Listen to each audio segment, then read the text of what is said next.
Let's say dating is an 8-lane highway. It's like one of them fucking 8 lanes in Atlanta, right?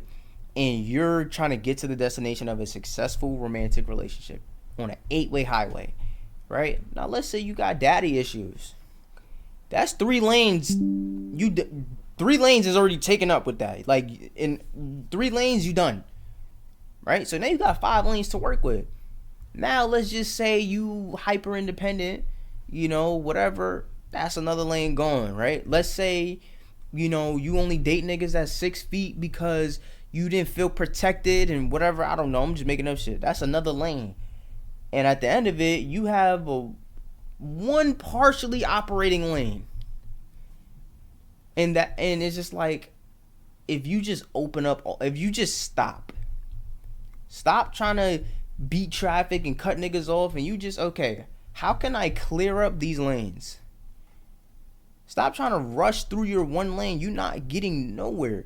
ETA keep going up and up. But you say, okay, how can I clear these lanes? Now we could really make shit shake. Not loved an article like this in a very long time. Men can't believe that women are single by choice because men aren't single by choice. I don't know about the rest of my single folk, but every day single, I become less and less interested in the idea of a relationship or marriage. I know we can all sit and complain about the state of dating apps these days. We can all sit and complain about the state of men, or some of you guys can sit and complain about the state of women. Either way, part of me is questioning whether or not we're all just putting relationships on the shelf so that we can focus on other things. I'm 32 years old, single, and I don't have or want children. There are an increasingly large number of women who are just choosing not to get married and are choosing to stay single. I'm about to be 29 years old in less than 2 months, and I've never experienced romantic love.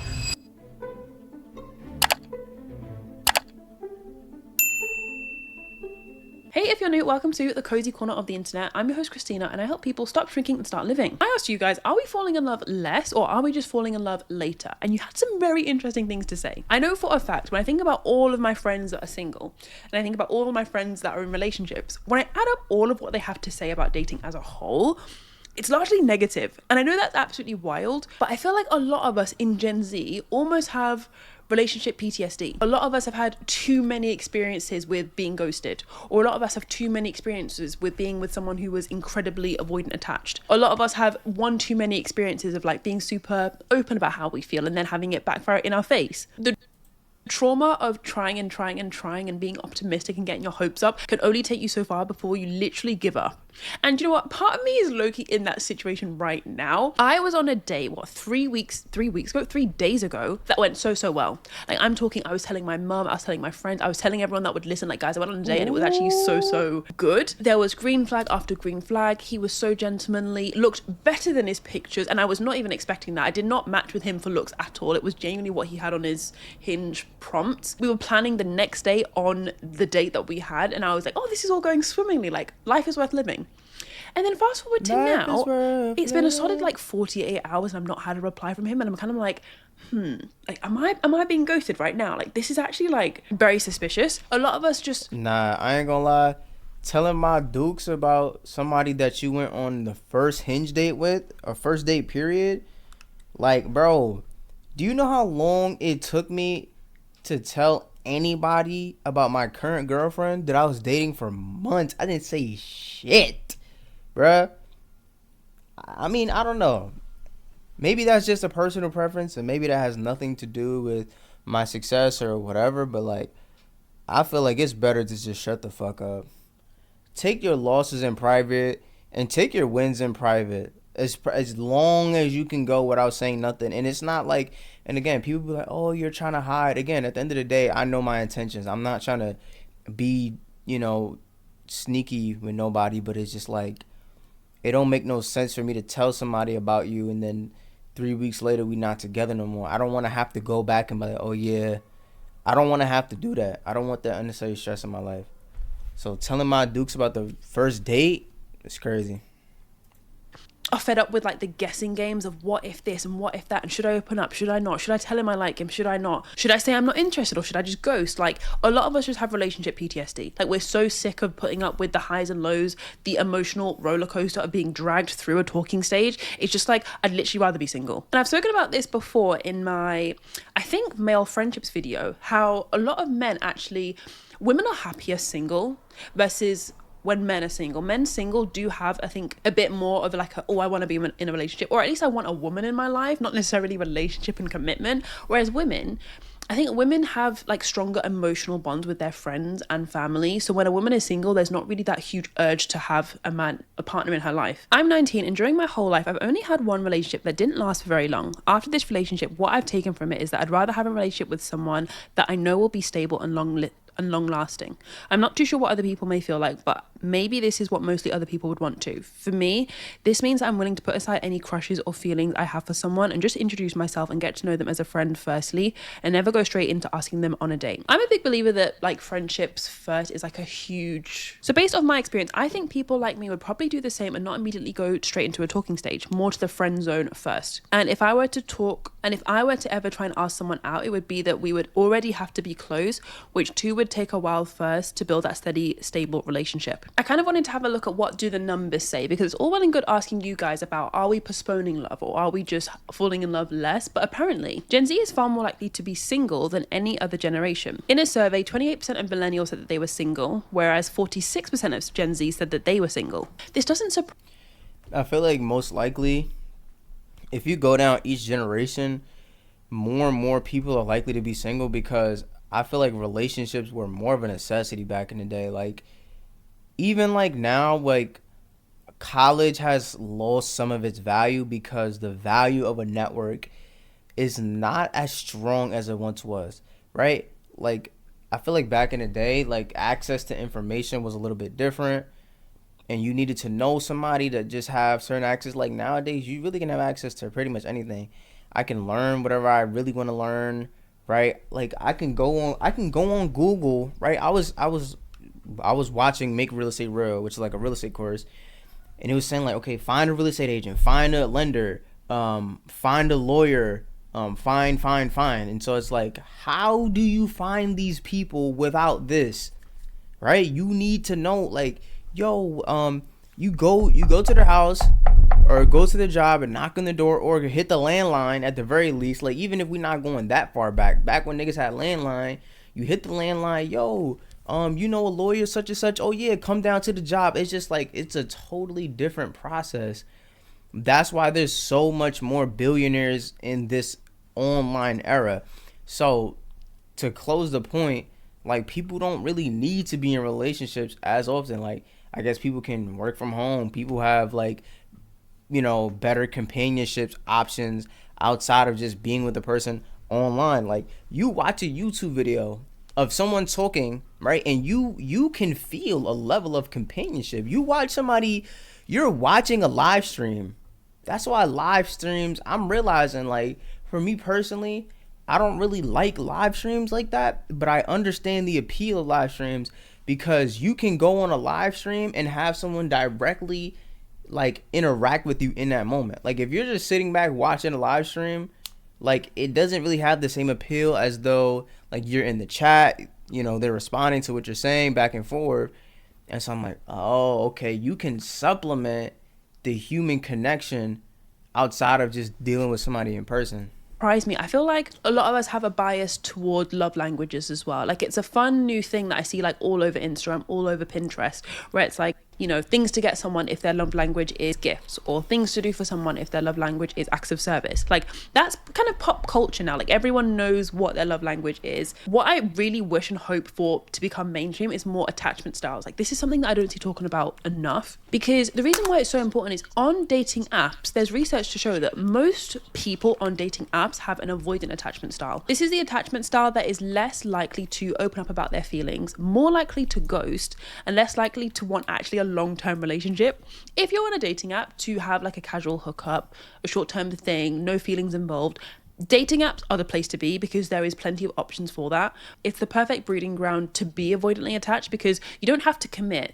There's going to be 10 swipes and you've got another match, or talk to someone for a couple of days and you'll be on another date. Like, there is just endless options. You don't have to commit, and that is that's something that avoidant attached people often want. They want as much emotional distance as possible between you and them, partly because they're scared of catching feelings, but also because they just feel more comfortable when there's no emotions involved. Personally, I think people these days are more into short-term romance with various people, not the long-term through thick and thin, and that's romance, not love. If we're being honest, when the older generations look at us as Gen Z, they look at us and think Gen Z wants romance but not love. They think we want to post on our Instagram story that this is what I'm doing on Valentine's Day, or they think that all we care about is posting on Pinterest that this is who I'm with. Like, they think that all we care about is the showmance of what a relationship is, the romance, the petals, the gifts, the chocolates. However, they probably look at us and think we're not ready to actually commit and give what it takes to be in a solid relationship. We're not ready to compromise. We're not ready to sacrifice our career or our location or our goals to be with someone. Like, and this is what I spoke about a little bit in Are We Too Independent to Have Real Friends? I think so many of us are really individualistic. Like, we're focusing on ourselves, our dreams and our goals, our future is so important to us. We're so focused on it. It almost has a negative consequence on our friendships, and naturally, if it negatively impacts our friendships, it will negatively impact relationships as well. When people in their 40s, 50s and 60s who naturally compromise every single day, they say no so their partner can say yes, their partner says no so they can say yes. Like, compromise is so natural and second nature to some of the older generations that to us it's not quite, it just feels like that's not the right thing to do. It feels like compromising in certain areas of your life is just like the wrong thing. Like, it should. I mean, when you think about it, right? Like, there's a lot more options in our generation. So even when you look at the workforce, like, people, you know, from the older generation will be like, oh, well, you work this job, you don't want to work and whatever. And Gen Z's like, no, but I have more options and I don't have to, but this, and I could do this, right? And they're not thinking like that. You got this option, you got this route. I mean, sure, you could be a doctor or a lawyer or whatever, but, you know, outside of that, you know, working at factory or work on a line or, you know, whatever, work that office, and then that's what you do. You have this one woman in your area, and she not really, you know, it's really 80-20, but she really like 65% of what you want, 35% what you don't want, but you make that work. You know what I'm saying? You stay loyal, you stay down, and you just figure it out. Where this generation is just options on everything, options on, you know, what to eat, options on what to do, options on hobbies, option on friends, options on relationships, options on work and how to make money. There's so many fucking ways that you could potentially make money that no one is gonna, like, if there's some shit about a way of making money or a relationship that you don't like, alright, fuck it, we on to the next. We got options. You feel me? Like, that's what it is. You should be a bit more adamant. You should be a bit more stubborn. You should stand for what you want.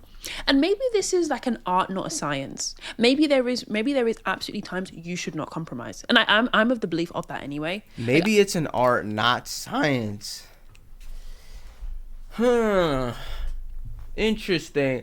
I guess when I think about an art versus science, like, I think about sports, because in sports, it's both. It's literally both, right? You have your analytics side, you have your fundamentals and techniques, right? Like fundamentals to throw a football, fundamentals to shoot a basketball. But then when it comes to actually playing the sport, there's certain like things about it that becomes an art, or like more like philosophy, which is not really as much of a science, more so like a preference. So like, let's say I'm playing and my teammate is hot, right? There's a philosophy, you gotta feed the hot hand, right? Or there's a philosophy that says be quick but don't hurry, right? You have all these little micro things that are like games within the games, you know. Or like, if, you know, a guy is bigger than you and taller than you, you know, what I typically always have done, especially as an undersized center, I always met them full court, right? Walk them down, make them use their energy. So you have these little arts within the game, you know. Or like, oh, if there's one man on the outside, you throw it, or like, you know, throw it to where only the receiver can catch it, like these little things. And so like maybe I guess the art of dating, which, I mean, obviously it is, the art of relationships, dating people, is not as much of like, well, what's their love language and attachment styles, and this is toxic, and you know, it's a finesse. It's not like it's not an Isaac Newton. It's not like, you know, the 3 laws or whatever. It's very much craft. It's very much feel. Like in sports, they have a saying called feel for the game. He has a good feel for the game, meaning like certain things, certain nuances that can't really be explained or really understood. It's more just how well do you have understanding of the situation? How well can you feel your way through the situation? And how do you develop a feel for the game? You continuously play. You have these little be quicks but don't hurry, or you know, always get back on defense, or just these little, like, you know, these little sayings or these little things that add up, and then like it just becomes second nature after you do it over time. So I guess like in relationships, whether, you know, as it pertains to compromising and not compromising, right? Because sometimes you should push the tempo. If you're a smaller team, typically you should push the tempo. But if you're winning, if you're up 10 points with 4 minutes left, maybe you slow down. Maybe you slow down, right? Maybe you make sure you don't foul in certain situations, or you just have to look at the game very situationally, right? And being able to understand all of these little things, right? A 2 for 1, all these little things, to be able to have a good feel for the thing overall, right? There's rules, and then there's like rules that overrule other rules based on the situation, right? So I guess the same thing would apply with dating. Like when you're dating or in a relationship, right? Like, how do you know when to compromise and when not to compromise? You say, well, if it's a moral of mine, like if it's something, you know, if it's against my morals, then I don't compromise. I mean, I guess that's true, but you know, you might have superseding, you know, concepts. You know, you never do this unless, you know, you always do this unless. And so like when it comes to compromising, or when it comes to like picking a partner, or when it comes to like dealing with people that are toxic, or when it comes to anything dealing with people, is a lot of it is really feel and discernment, you know?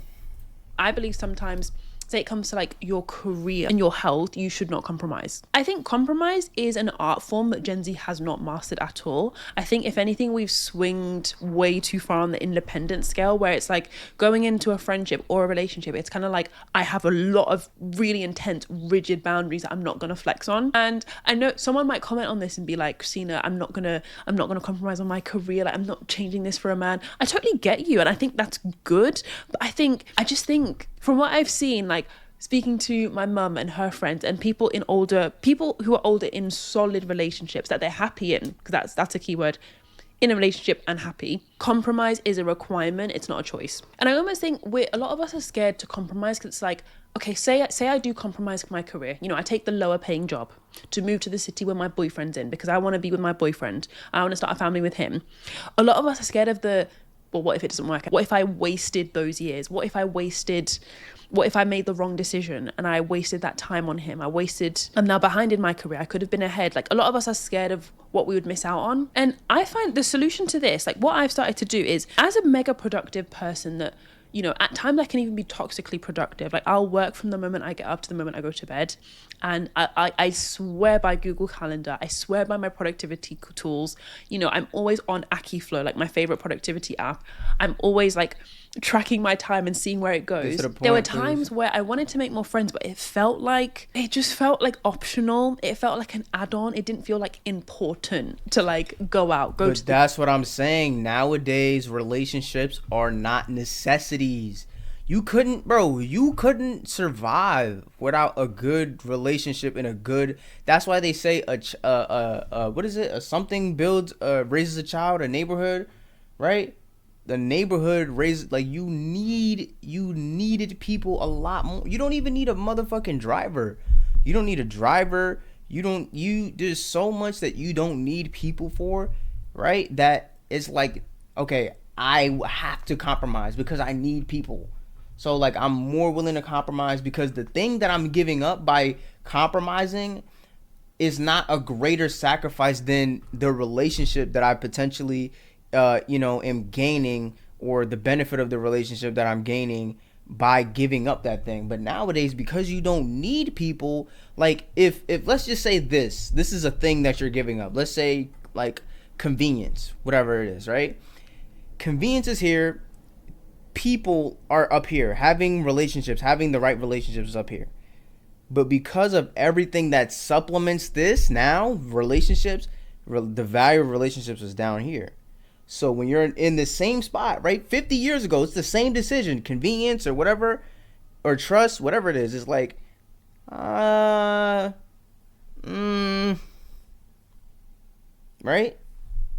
Dinner, go to the meal. It just felt like, no, I need to work. I need to do my emails. I need to film a video. Like, and over time, I've only started to build solid friendships and a solid social life where I get invited to things. I get invited to so many things. I actually have to say no because there's too many things going on. That's only happened when I started to see, like, Christina, you have to actually compromise on your work. As much as you love being productive and ahead and being like, accomplished, this is actually a compromise for a social life. If you want to go into a store and buy a new jumper for $50, like you have to have $50.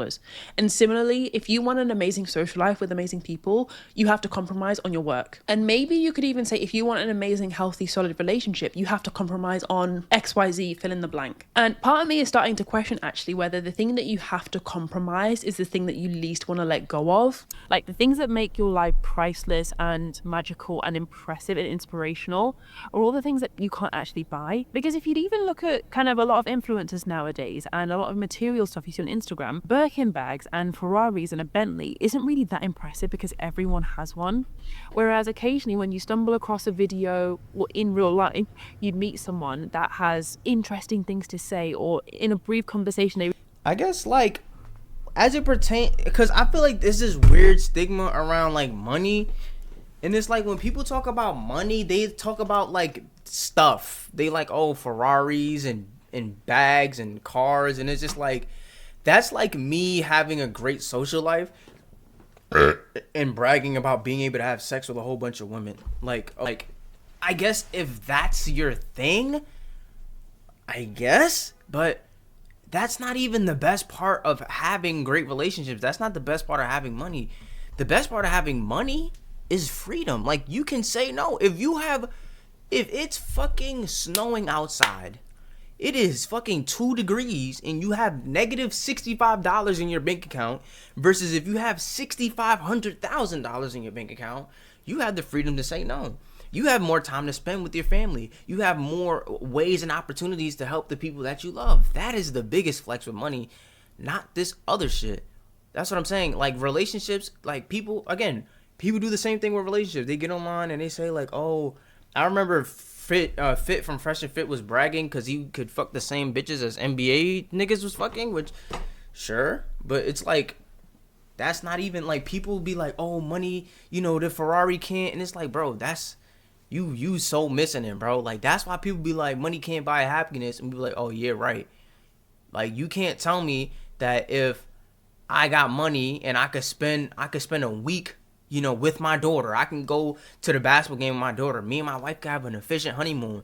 I could get my mom out of that fucking job and in her home, or with living with me or whatever. Like, you can't tell me money is not being able to buy these things. Y'all just look at the least fruitful shit that you can do with money and say, look, a Ferrari bag. Like, that's so dumb to me. They really inspire you. That's not something that you can buy. That's through lived experiences, reading books, making mistakes, getting your heart broken, getting fired from your job. Having stories to tell, people to share them with, is what makes life worth living. And sometimes you can't always predict how you're going to end up there. It might mean wasting time on a guy. It might mean making the wrong... That's what I'm saying. That's what I be trying to get people to understand. There's no such thing as wasted time. You don't know shit. Implying wasting time implies that you know what the fuck is going on. You don't know what the fuck is going on. You don't know what you was gonna get from that experience. You didn't waste. You didn't know. How is that a waste if you didn't know? You gotta see. You gotta try. You gotta go for it. You gotta see what's up. Decision. But I don't think going through life trying to make every single decision the right decision is even the way to live life. I don't even know if that's even possible. I know that's what we all want. Because you don't know. You don't know anything about how the fuck any decision is going to work out. You don't know. zero mistakes, like nothing on the tally of like errors. We want to go through with a clean slate. That would be the dream, but that's also just impossible. I'm 32 and fairly introverted, so online dating is how I try to meet people, but honestly, it's so unnatural. You can see so many faces at one time, which we have never come across before, and it's causing a lot of people to not have the attention span to get to know you. I definitely feel that. I don't know about anyone else, but when I go on dating apps, often I'll start a conversation like, say someone has like a hiking picture on their profile. Oh, where was this taken? Or someone has like a picture of them swimming, like, oh, you seem really active. Like, I'll try and start a conversation based on their profile, but oftentimes I find that they just give one word answers, or they're just not interested. Yeah, I love swimming. Oh, it was taken in Scotland. Yeah, it was a nice walk. And I'm like, bro, where do we go from here? Like, if you don't want to talk, that's fine. Like, it's almost like, I think that's a skill issue on your behalf, right? I think a lot of guys either should or do understand that when you're approaching a woman, you're taking on all the burden of the conversation. So you don't go up to a woman and say, hey, how are you? She's going to be like, if she doesn't say fuck off, loser, she's going to be like, good. Right? She's not going to give you shit to work with because she doesn't know you. She didn't prepare to have a conversation. You have to do 90% of the work within the first 5 minutes of the interaction. After that, she'll likely do a lot of the heavy lifting because girls typically want to talk, right? And especially if you're somebody like myself who gives like listener vibes, that shouldn't be a problem. So I guess maybe dating apps is different. I'm not familiar with dating apps. I guess inherently it's different than walking up to someone who in real life because they don't really have time to process what you're saying. But when you're starting a conversation, you take on the burden of the conversation. Now, for women, I guess potentially it might be a little bit different, but that's how I understand things to be. If I want to have a conversation, I'm taking on all the burden. If someone wants to have a conversation with me, I do take on some of the burden, but that's because I understand most people don't have the social skills to be able to do that. That's why I was telling my brother, there's a difference between liking to be social and having social skills, right? Someone could just love to talk to people and whatever, but they don't have the skills to be able to properly carry a conversation. Where somebody could be very introverted.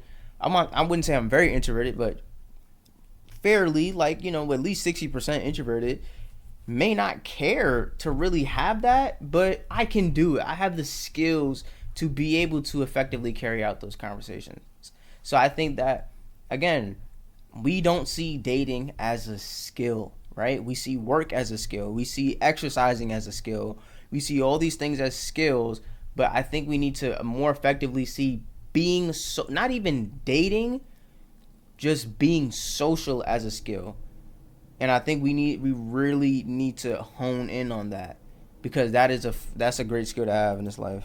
2 messages in, I get the impression that they're not interested. I'm the one lifting this conversation up. Like, there's no questions or interest on their end. I had been say all the right things and they want to take me out, and then I log on the next day and they've unmatched. I think that shows like your intentions are not really the best. Like, obviously you're in your dating app for a reason, but like I feel like upon meeting someone, the first thing that you really should be trying to figure out is like, do I even like this person? Not like, oh, I want them to like me. I want to have a good interaction. I don't want things to be awkward. I want things to go smoothly. I hope I don't embarrass myself. I hope my breath doesn't stink. Fuck all of that. Do you even like this person? And you should be asking questions to determine if you actually like this person. You should think of yourself as a person who's interviewing them, right? And you should be like, are they right for the job? Not, am I right for them, right? Because that's their job. Because if you don't like them, then nothing else matters. You should just be trying to figure out, do you like them? And not only is that the more effective way to be able to think about things that have a good conversation and social skills, but it's also the right way to not be nervous, not be in your head. You have one thing in mind. Do I fucking like this person? I don't know. I don't know this person. What do I want to know this person? What would give me the indication that I like or may like this person? And move from there. Matched me. I don't think it's personal, but it is definitely exhausting. And that just makes me want to pour energy I do into other things that make me feel fulfilled. I want nothing more than to be a stay-at-home mum and a wife, but the modern dating landscape is so tough to navigate. Do you know, I actually feel like this is a deep underlying desire for a lot of Gen Z women, Like, I see memes about it all the time, like, we've girl bossed too hard. Like, why did I girl boss so much? Now I'm a STEM engineer. Or I girl boss too hard. Now I'm like a doctor in my, middle of my career. It's not unique to Gen Z. I'm sure millennials feel this way as well. Maybe even the generation above that, Gen X. But I think when I speak to some friends, a lot of us joke, to be a stay-at-home mum, to just look after the kids, like to quit my job, marry a rich man, marry a rich partner, and then just chill. And I'm very well aware being a stay-at-home mum is not an easy job. Last thing I'll say on this, actually, in terms of like the unnatural, because I was talking to a friend at work about this, like she was saying, I was telling her, like, sis, you need to get on Hinge. Like, there's a lot of strange, quirky people on there, but there are amazing people on there as well. Try Bumble, try Tinder, try a couple, see which one matches your vibe, because Bumble is a bit different to the rest. Tinder is also a bit different to the rest. Like, just try them all. And she was like, but it's just so unnatural. Like, I want to meet someone in real life. And I was like, okay, amazing. Where are you going in real life? Like, are you going? There we go. Now we get into the good questions. Now we get into shit. Because where are you meeting a person in real life? What do you like to do? If you do what you like to do, right? If you like basketball, go to a fucking basketball game. If you like dancing, take a dance class. If you like driving, go somewhere where people drive. Just, if you like playing video games, go where they play. Just go. Just fucking go. And learn social skills. That's very important, to learn fucking social skills.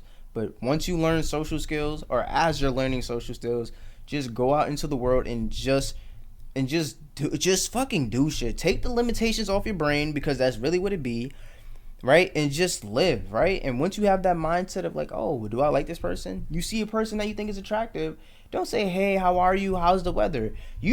Whether or not they give you an answer on the weather has no bearings on whether or not you like them. So you go up to them and you say, something about their shoes, like, where did you get, like, maybe not where did you get their shoes, but like,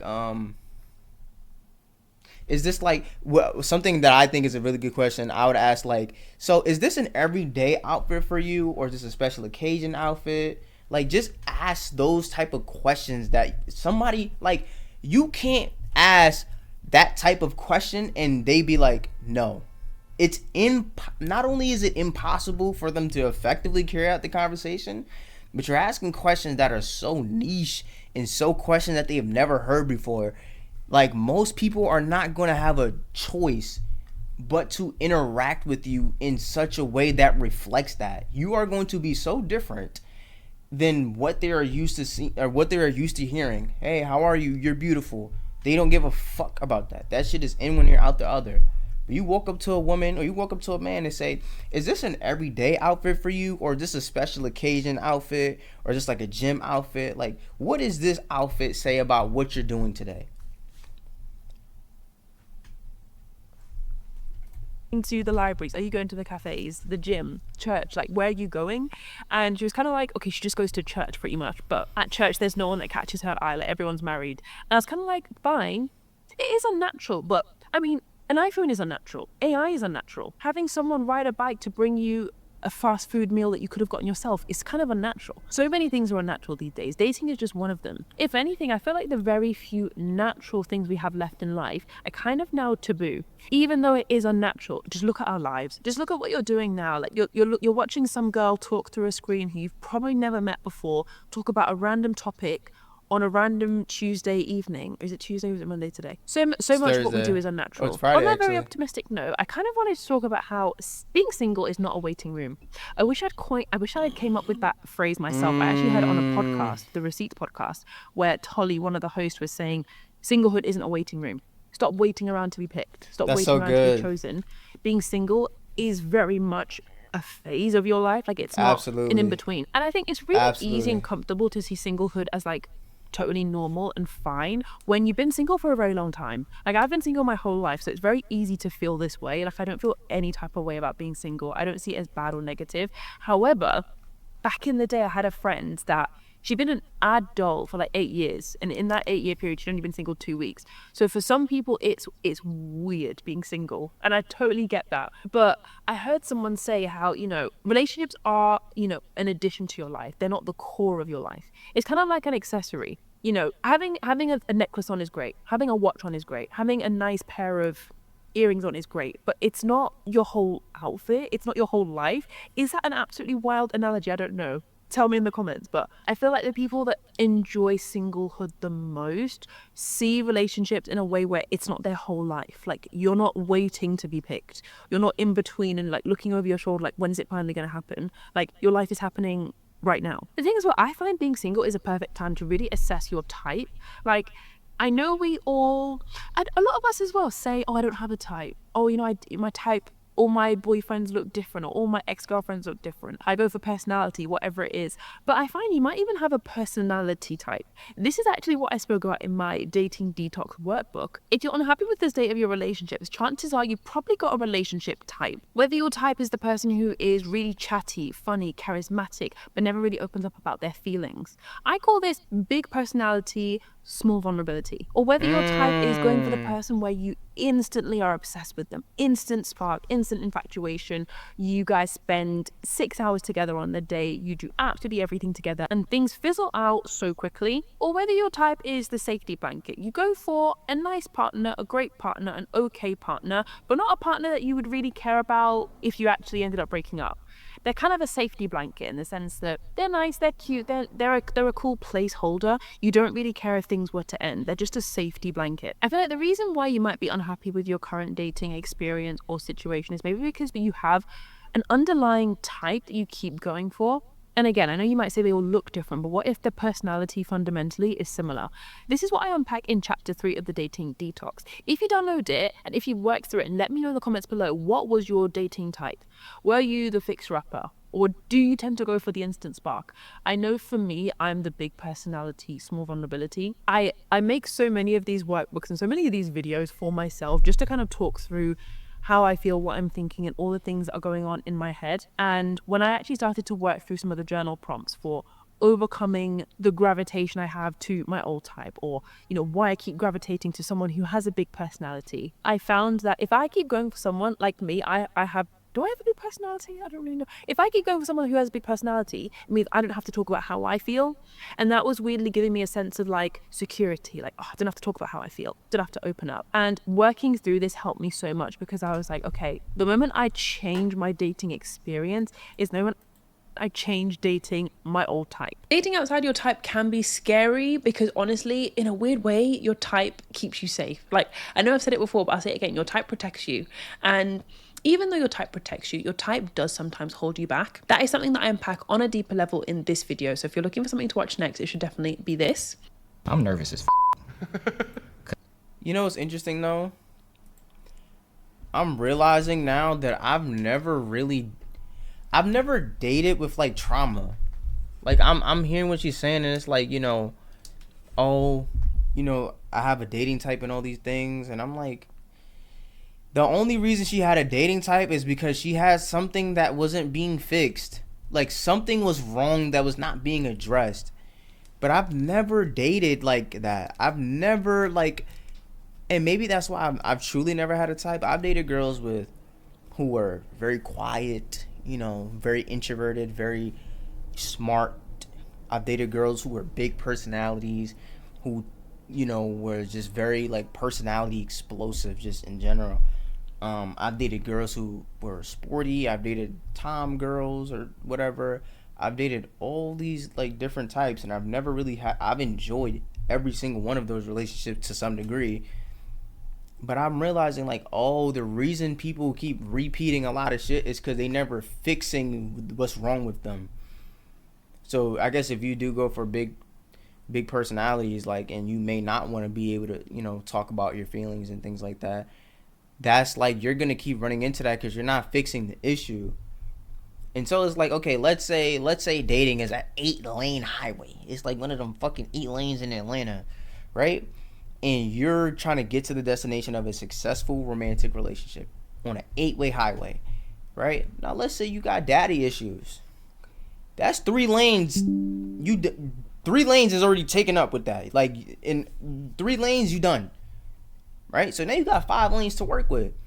Now let's just say you hyper independent, you know, whatever. That's another lane going, right? Let's say you know, you only date niggas that's 6 feet because you didn't feel protected and whatever. I don't know. I'm just making up shit. That's another lane. And at the end of it, you have one partially operating lane. And it's just like, if you just open up, if you just stop trying to beat traffic and cut niggas off, and you just, okay, how can I clear up these lanes? Stop trying to rush through your one lane. You're not getting nowhere.